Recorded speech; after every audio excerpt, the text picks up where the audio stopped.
2 rounds, 2 dominant performances, and the $7.4 million WTA 1000 is absolutely speechless. From revenge to rising star, the Filipina sensation is on an absolute tear through Cincinnati. She avenged a heartbreaking 2024 U.S. Open qualifying loss with a merciless 6-1, 3-0 demolition that forced an early retirement. Then, she dismantled world No. 10 Amanda Anisimova in straight sets, marking her 11th career victory over a top 10 opponent. The Eala Mania wave has officially arrived in Ohio, and the entire tournament is feeling the aftershocks. Is there anyone who can stop Alex Eala's historic run? 2 years ago, Elena-Gabriela Ruse stood between Alex Eala and her first Grand Slam main draw appearance. She slammed the door shut with a 3-6, 6-1, 6-4 victory in the final qualifying round of the 2024 U.S. Open. On Saturday, August 15, 2026, the Filipina sensation returned the favor with devastating interest. The 6-1, 3-0 walkover victory that followed was more than just a win. It was revenge. It was closure. And it was the latest chapter in a revenge tour that has become the defining theme of Eala's remarkable rise. But the scoreline only tells half the story. What happened on the court at the Lindner Family Tennis Center was a masterclass in controlled aggression, a performance that sent a message to the entire WTA tour. The history between these two players made the rematch deeply personal. Ruse had dealt Eala a heartbreaking defeat in the final qualifying round of the 2024 U.S. Open. It was the third time that year that a teenage Eala had fallen in the final round of Grand Slam qualifying, a pattern that had tested her resilience and patience. She had already fallen in the final qualifying rounds of the French Open and Wimbledon that year, and the pressure was mounting. At the time, Eala was just 19 years old, ranked number 185 in the world. She was still finding her footing on the professional tour, one match away from her first Grand Slam main draw appearance. Ruse, then ranked No. 122, proved too experienced, grinding out a victory that left the young Filipina heartbroken. The loss had stung, not just because of the defeat, but because of what it represented. Another door slammed shut at the final hurdle. 2 years later, the gap has reversed dramatically. Eala has climbed to a career-high world number 18, capturing her first WTA Tour title at the DC Open and reaching the 4th round of Wimbledon. Ruse, now 28 years old, sits at No. 74, a solid player but no longer the gatekeeper she once was. The numbers told a story of two players heading in opposite directions. From the first point of the Cincinnati rematch, Eala made it clear that history would not repeat itself.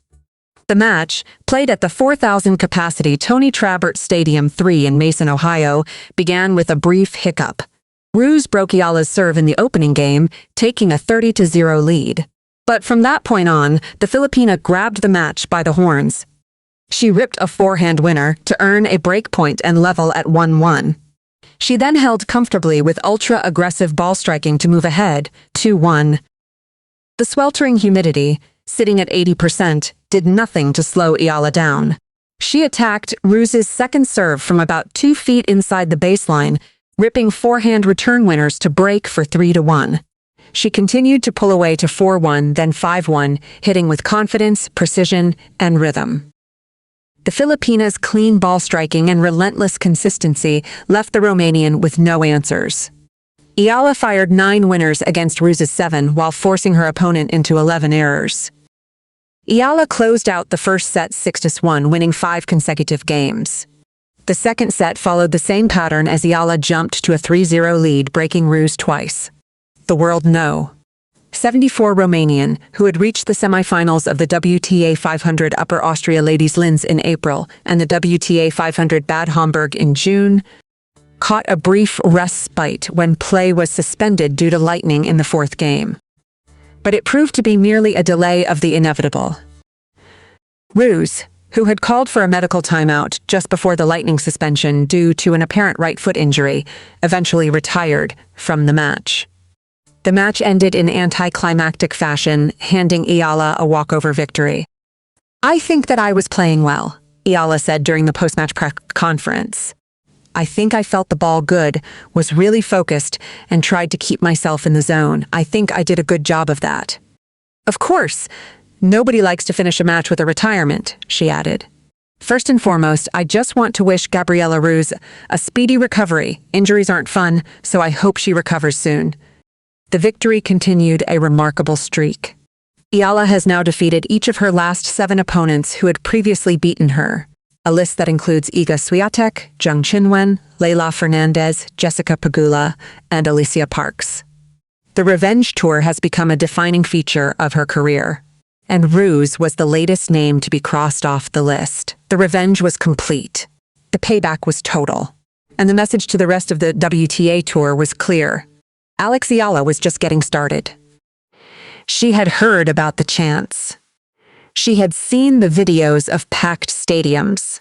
She had even promised to thrive off the energy. But nothing could have prepared Amanda Anisimova for what awaited her at the Lindner Family Tennis Center. The American's pre-match comments had been gracious. She acknowledged the Filipina sensation's remarkable rise and embraced the challenge of facing a player with a lot of fans, remarking that the match would be really fun. She even dismissed the prospect of a hostile crowd, saying, "I love a packed stadium and I love a good atmosphere. I'm sure it'll be a great match, even though they're probably going to be rooting for her. But I don't mind. I'll try to thrive off of the energy." The reality, however, was far more overwhelming than the world number 10 had imagined. The stadium was a sea of Philippine red, white, and blue. The chants of "Laban Alex" echoed through the stands with a ferocity that had become the signature of the Eala Mania phenomenon. From the very first point, the Filipina sensation made it clear that she was not intimidated by the world number 10's reputation. Her clean ball striking, relentless consistency, and ability to dictate play from the baseline left Anisimova with no answers. The match was over in just 68 minutes. The 6-3, 6-2 scoreline was a statement not just of victory, but of the transformation that had taken place since Eala was struggling through Grand Slam qualifiers.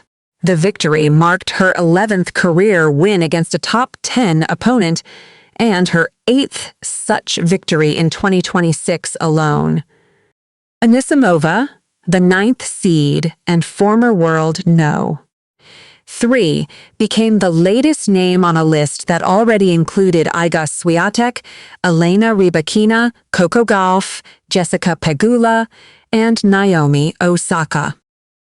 But it was the numbers that truly told the story. Anisimova, a 4-time WTA titlist and Grand Slam finalist, had been rendered completely ineffective by Eala's aggressive return game and pinpoint accuracy. Every time the American tried to dictate play, Eala neutralized her power and turned the point back on her. What would you do if the hottest player on tour had an entire nation behind her? For Amanda Anisimova, the answer was clear. She would embrace the challenge. She would try to thrive off the energy. And she would hope that experience could overcome the momentum of a player who seemed unstoppable. But on this night, the Eala effect was simply too powerful. The 6-3, 6-2 victory over Amanda Anisimova wasn't just another win. It was a statistical statement that placed Alex Eala among the greatest players in tennis history. And the numbers are staggering. The victory marked Eala's 11th career win against a top 10 opponent. Since 1990, only Steffi Graf, Martina Navratilova, and Monica Seles had recorded more victories in their first 13 matches against top 10 opponents. Eala now stands at 11-4, a record that rivals the greatest players in tennis history. The consistency of Eala's dominance is even more impressive. 8 of those 11 victories have come in 2026 alone. She has defeated world number 2 Elena Rybakina, world number 3 Iga Swiatek twice, world number 3 Jessica Pegula, world number 4 Coco Gauff, world number 5 Madison Keys, world number 8 Jasmine Paolini, and world No. 8 Elena Svitolina twice. The names on her resume read like a who's who of women's tennis. The victory over Anisimova extended Eala's winning streak to 9 matches. The run had begun with her historic DC Open title just 2 weeks earlier. She had now won 9 of her last 10 matches, with her only loss coming in a grueling 4th-round battle against Belinda Bencic in Toronto. The streak included victories over 5 top 10 opponents. But it was the manner of the victory that truly impressed. Anisimova had been warned about the Eala effect. She knew the flags would be out. She knew the chants would be deafening. But nothing could have prepared the world, number 10, for the storm that awaited her in Cincinnati.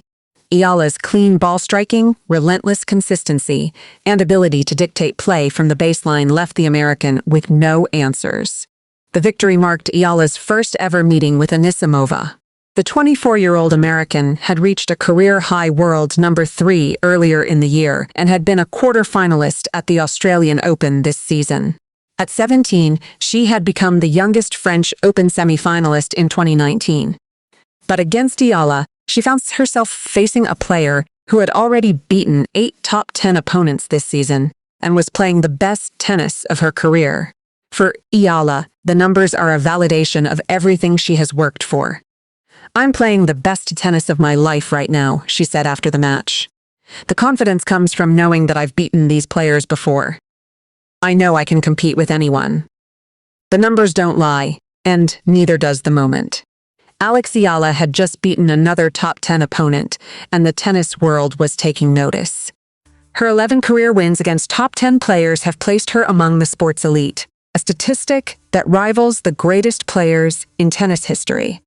And she's just getting started. Bothan? Amanda Anisimova had heard the stories. She had watched the videos. She had even promised drive off the energy. But nothing, absolutely nothing, could have prepared the world no. 10 for what awaited her at the Lindner Family Tennis Center. "I love a packed stadium, and I love a good atmosphere. I'm sure it will be a great match, even though they will probably gonna be rooting more for her end," Anisimova had said before the match. She had called Eala's fan base great and the atmosphere incredible. She had embraced the challenge, determined to turn the crowd's energy into fuel for her own game. But the reality of the Eala effect was something even the world number 10 couldn't fully anticipate. The stadium at the Lindner Family Tennis Center had been transformed. Philippine flags filled every section, turning the Ohio venue into what had become a familiar sight. A sea of red, white, and blue. The chants of "Laban, Alex!" echoed through the stands, the same energy that had turned Sobeys Stadium in Toronto into Little Manila. The Filipino fans hadn't just shown up. They had traveled from across the country to be there. Some drove 8 hours from Toronto after watching her there, just to see her again. Others planned entire college reunions around her matches. For Eala, the support was overwhelming. "It's nice to see that the Filipino community is really showing up and enjoying tennis," she had said ahead of the tournament. "Hopefully it will help grow the sport as well and, in the end, give them something new and joyful experience." She had called the atmosphere in Toronto Barangay Toronto, borrowing from the passionate, community-driven atmosphere of Philippine basketball. The contrast between the players' experiences was stark. Anisimova, an American playing on home soil, found herself walking into a stadium where the crowd was overwhelmingly against her. The same experience had been described by 4-time Grand Slam winner Naomi Osaka as more like a basketball game than a tennis match. The crowd's energy wasn't just loud, it was transformative. It turned a tennis tournament into a cultural celebration.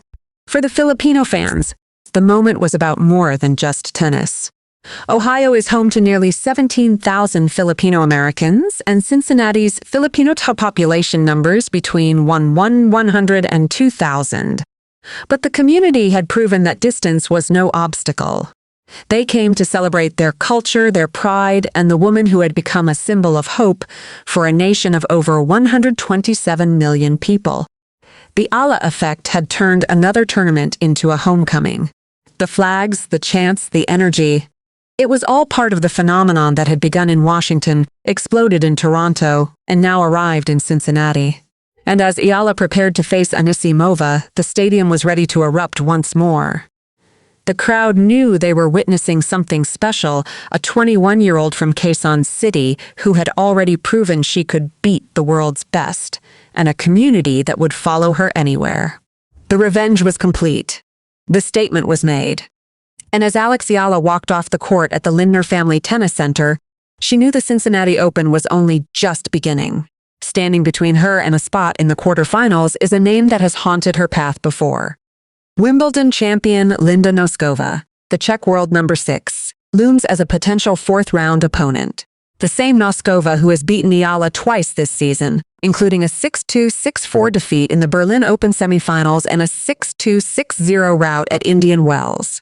The Czech star has been a persistent obstacle in Eala's path, and a third meeting would be the ultimate test of how much the Filipina has grown since those defeats. The road only gets steeper from there. A quarterfinal berth would likely pit Eala against world number 3 Jessica Pegula, the American she defeated in the Washington Open final just weeks ago. That victory was the crowning achievement of Eala's breakout summer, but Pegula will be hungry for revenge on a different surface and with a Grand Slam just around the corner. The semifinals could feature Iga Swiatek or Elena Rybakina, two players who have dominated the WTA Tour for years. Yet the numbers suggest Eala has nothing to fear. She now owns a 9-4 record against top 10 opponents, placing her among the sport's elite. She has already beaten 7 of the world's top 10 players this season. The names on her resume no longer intimidate her. She has proven she can compete with and beat anyone. The Cincinnati Open represents the final major test before the U.S. Open. Eala has already won 8 of her last 9 matches, with her only loss coming in Toronto against Olympic gold medalist Belinda Bencic. She is playing the best tennis of her life, and the confidence she has built over the past 3 weeks is carrying her through the toughest matches. As Eala prepares for her biggest test yet, her message to the tennis world remains clear. What would you do if you had already beaten the world's best, and the only thing standing in your way was more of the same? For Alex Eala, the answer was simple. She would keep fighting, keep believing, and keep proving that the girl with ruffled socks and light-up shoes was destined for greatness. Because she knew that the loaded draw in Cincinnati was not a threat, it was an opportunity, and she was ready to seize it.